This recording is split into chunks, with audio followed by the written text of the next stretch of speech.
100 hari kepemimpinan Menteri Hadi Cahyanto, gebuk mafia tanah. Mana? Yang mana yang digebuk mafia? Saya ada di situ dan bertemu langsung, bicara langsung, dan 5 dirjen hadir pada saat itu. Izin Pak Tejo, saya hanya mengulang ini, ya. Dan saya senang juga ternyata ada di Kementerian ATR BPN yang ex alumni Komisi 2 di sini. Harusnya lebih tajam, bukan melempem. Saya ini rakyat, Pak. Tapi di forum yang besar ini, saya mau buat ini berwibawa. Lindungi juga saya, Pak, di sini. Nanti keluar saya hilang, Pak. Ini saya harus sampaikan, Pak. Kenapa? Karena ini kan menghadapi suatu tembok yang besar. Kalau rakyat sudah datang ke sini ngomong seperti ini, lalu kemudian saya bilang tidak akan datang saya di DPR yang terhormat ini, kalau sudah di luar sana, di APH lain, termasuk di ATR BPN ini sudah selesai. Nggak ke sini saya, Pak. Karena saya tahu di sini fungsinya bukan itu. Ini hanya pengawasan. Yang eksekusi itu ada di sana, Pak. Bukan di sini. Tapi karena sudah buntu di sana sini, saya paksa harus ngomong sini. Izin Pak Snedi, sampean sebagai dirjen sekaligus kakanda saya harus sampaikan ini. Dengan Pak Tejo juga, izin Pak Tejo. Ya, waktu itu kita ketemu Pak di hadapan Pak Menteri. Kita diskusi 5 orang dirjen dan saya sampaikan. Termasuk kasusnya Ibu Lani barusan tidak selesai sampai hari ini. Lalu apakah permasalahan ini akan dilanjutkan oleh pemerintahan berikutnya, oleh anggota-anggota DPR yang terhormat untuk periode-periode berikutnya? Saya pikir tidak, Pak. Cukup di sini. Penyelesaiannya sangat gampang kalau bicara timeline. Bukan, Bu, yang belakang itu, yang gondrong. Ya. Yang gondrong. Nanti dari situ baru Pak Wakil Bupati, ya. 3 saja ya, 3 saja. Karena saya harus memberikan kesempatan pemerintah untuk menjawab. Ya. Ibu kan sudah tadi. Oke. Silakan. Terima kasih Pak Pimpinan Komisi 2, berikut semua anggota fraksi dari Kementerian ATR BPN, ada Pak Dirjen. Sudah kenal baik dengan beliau-beliau ini, Pak. Kebetulan juga dengan Pak Menteri sebelumnya udah pernah ketemu. Tetapi yang dibawakan ini permasalahannya sama. Sehingga kalau ada bapak-bapak dari anggota DPR di sini tadi menanyakan bahwa mana datanya, saya pikir semua yang datang ke sini mungkin sudah berkarung-karung datanya, Pak, tetapi mungkin di lembaga lain, termasuk di BPN. Sehingga karena buntu di semua sisi, maka datang ke sini. Gitu loh, Pak. Lalu kemudian dari Pak Pimpinan Rapat juga tadi, saya orang pertama kali Pak bicara di forum terhormat seperti ini, Pak. Dan saya juga kaget, Pak. Karena yang namanya kasus seharusnya diberikan ruang untuk berbicara lebih lama daripada orang yang mengomentari. Supaya ini lebih komprehensif untuk menjelaskan. Tapi ini sebaliknya di sini tidak, Pak. Ini kan aneh. Bagaimana kita mau menjelaskan permasalahan kalau ruangnya orang yang mengomentari dibandingkan dengan orang yang punya permasalahan, yang tahu permasalahannya, diberikan waktu yang sangat sempit. Ini kan ngaco, Pak. Saya langsung ke intisari apa yang saya mau tanyakan. Mohon izin Pak Dirjen kakanda saya, ya Pak Snedi, Pak Tejo, kita ketemu. Kalau beliau masih kanwil dulu, Pak Tejo sudah dirjen pada saat itu. 100 hari kepemimpinan Menteri Hadi Cahyanto, gebuk mafia tanah. Mana? Yang mana yang digebuk mafia? Saya ada di situ dan bertemu langsung, bicara langsung, dan 5 dirjen hadir pada saat itu. Izin Pak Tejo, saya hanya mengulang ini. Ya, dan saya senang juga ternyata ada di Kementerian ATR BPN yang ex alumni Komisi 2 di sini. Harusnya lebih tajam, bukan melempem. Saya ini rakyat, Pak. Tapi di forum yang besar ini, Saya mau buat ini berwibawa. Satu hal yang saya mau sampaikan kemarin terkait dengan permasalahan yang ada di Provinsi Bengkulu, Kabupaten Seluma. Ada satu HGU yang sudah habis masa bakti HGU-nya, lalu kemudian diprotes oleh pemegang HGU, lalu pergi ke pengadilan, ya, lalu sudah diputus inkrah pengadilan, lalu kemudian disampaikan oleh salah satu anggota Pak Dewan tadi yang mengatakan, oh lihat dulu statusnya karena ada dua. Kami ini rakyat Pak, nggak tahu yang seperti itu. Yang jelasnya HGU-nya itu habis dan sekarang itu liar, ya. Lalu hasil-hasil buminya yang pada saat itu karena sudah ditinggal diperebutkan. Memang kita ini membiarkan rakyat itu bertumpah darah, Pak, saling berebut lahan. Yang lucunya lagi, sebelum habis HGU-nya itu pihak pemilik HGU pada saat itu menjual dan mensertifikatkan di dalam lahan HGU. Mohon izin Pak Dirjen, saya harus ngomong hal ini di sini. Saya berulang kali minta izin sama pimpinan pertama tadi, tapi tidak diizinkan. Yang kedua, ini bank tanah, Pak. Tidak ada yang hari ini menyinggung masalah bank tanah.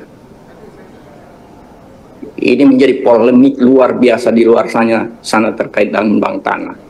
Apa itu? Semua lahan-lahan yang dulunya itu sudah habis HGU-nya atau tidak bertuan lagi, dengan serta-merta dilempar ke bank tanah. Lalu orang-orang ke BPN menanyakan, lah dulu waktu perusahaan ini 50, 30 tahun yang lalu, 25 tahun yang lalu masuk di sini, kami masyarakat sudah turun-temurun tinggal di sini dan bercocok tanam hidup menjadikan lahan kehidupan di sini. Dan ada konsensi pada saat itu disepakati bahwa ada perusahaan yang mau membangun kampung kita, lalu diberikanlah konsensi dengan catatan-catatan. Apa itu?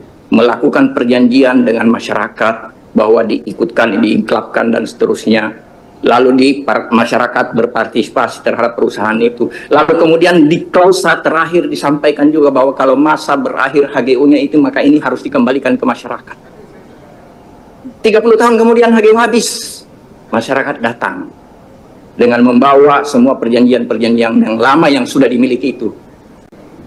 BPN ngomong begini, oh maaf, habis HGU-nya, sudah bukan kami, kewenangan kami, sudah di bank tanah. Lah, bank tanah harusnya diverifikasi dong dulu, asal-muasalnya ini ada perjanjian terhadap masyarakat. Lalu kemudian tidak serta-merta pada saat habis itu kasih bank tanah, lalu kemudian cuci tangan. Nggak bisa seperti itu, Pak. Ini harus diolah juga di Komisi 2. Yang ketiga, Pak, ini terkait lahan 40.000 hektar, Pak, yang ada di Tiku Jurong, ya, Kabupaten Agam, Sumatera Barat. Tahun 2019 bahkan saya Kapolres, semua dengan pasukan dari jam 9 malam sampai jam 12 malam, ya, berhadap-hadapan, saya menegosiasi. Dan masyarakatnya ada di sini, korbannya ada di sini. Sampai jam 1 malam saya bilang, kalau mau borgol aja saya. Saya perjuangkan masyarakat. Pada saat itu, Pak, sudah ada namanya tim Satgas Mafia Tanah yang dibentuk oleh Kementerian ATR BPN. Lalu kemudian tim ini isinya termasuk ada polisi. Lalu eselon 1. Berikutnya pejabat-pejabat yang ahli budaya, ahli, ya, adat di Tiku Jurong sana, Pasupuan Melayu di Kabupaten Agam, Sumatera Barat. Lalu hasil rekomendasi akhir mengatakan lahan 40.000 hektar yang dulunya 70 tahun yang lalu oleh pemerintahan Jepang ini adalah milik satu pasukuan yang sekarang ini tercerai berai, di mana ada 10 orang ribu lebih. Namanya Rangkayo Mulia. Mungkin ada orang Padang di sini, ada orang Melayu di sini, orang Sumatera Barat di sini. Koreksi saya salah. Saya adalah bagian dari pelaku sejarah tahun 98 dan saya mau dibunuh, Pak. Dan apa yang menjadi hasil rekomendasi Satgas Mafia Tanah tahun 2019 itu adalah membenarkan bahwa benar lahan ini adalah milik Pasukuan Rangkayo Mulyo. Tapi apa yang terjadi? Sampai hari ini itu dikuasai oleh perusahaan yang tadi raksasa sawit. Lindungi juga saya Pak di sini, nanti keluar saya hilang Pak. Ini saya harus sampaikan Pak. Kenapa? Karena ini kan menghadapi suatu tembok yang besar. Kalau rakyat sudah datang ke sini ngomong seperti ini, lalu kemudian saya bilang tidak akan datang saya di DPR yang terhormat ini, kalau sudah di luar sana di APH lain termasuk di ATR BPN ini sudah selesai. Nggak ke sini saya Pak. Karena saya tahu di sini fungsinya bukan itu. Ini hanya pengawasan. Yang eksekusi itu ada di sana Pak, bukan di sini. Tapi karena sudah buntu di sana sini, saya paksa harus ngomong sini. Dan terakhir Pak, ini panjang sekali, izin Pak pimpinan. Saya pimpinan rapat tadi ini ngomong masalah Kalimantan Selatan, tapi kepala BPN-nya Kalimantan Selatan nggak dicolek-colek tuh, yang Banjarmasin dan seterusnya. Saya bukan di sini karena ada Pak Dirjen Pak Asnaedi ada di sini, lalu kemudian saya memuji, tidak. Tapi saya harus sampaikan juga dalam forum ini, saya bersama-sama dengan beliau di Kalimantan Timur Pak. Begitu luar biasa dan tajam terobosan-terobosan pada saat itu. Tapi giliran beliau jadi naik pangkat Pak, jadi Dirjen, mohon izin, banyak hal pekerjaan rumah yang saya sampaikan di sana sampai hari ini nggak selesai. Waktu itu kencang Pak, izin Pak Asnaedi, sampean sebagai Dirjen sekaligus kakanda saya harus sampaikan ini. Dengan Pak Tejo juga, izin Pak Tejo. Ya, waktu itu kita ketemu Pak di hadapan Pak Menteri, kita diskusi 5 orang Dirjen dan saya sampaikan. Termasuk kasusnya Ibu Lani barusan tidak selesai sampai hari ini. Lalu apakah permasalahan ini akan dilanjutkan oleh pemerintahan berikutnya, oleh anggota-anggota DPRD yang terhormat untuk periode-periode berikutnya? Saya pikir tidak Pak. Cukup di sini. Penyelesaiannya sangat gampang kalau bicara timeline. Kan bicara data tadi Pak. Data semua pasti masuk ke kantor ATR BPN. Semua sudah tersurat secara resmi dan terregister. Ya. Kapan surat itu masuk di kantor ATR BPN atau di DPR, MPR atau dimanapun, kalau misalnya itu sudah berlarut-larut 1 tahun 2 tahun Pak, karena saya seorang relawan di jalanan Pak, meskipun relawan saya pecat juga Pak, padahal tidak digaji loh. Tapi kalau misalnya ini orang yang terstruktur, rapi dan dapat gaji, pendapatan, lalu kemudian ada surat masuk hari ini, harus ada timeline Pak, sudah harus buat time frame-nya seperti apa, surat ini masuk kapan, lalu sudah di mana, dan kalau tidak selesai sampai kapan, konsekuensinya apa sebagai orang yang makan duit rakyat. Wabillahi taufiq wal hidayah. Assalamualaikum warahmatullahi wabarakatuh. Terima kasih Pak.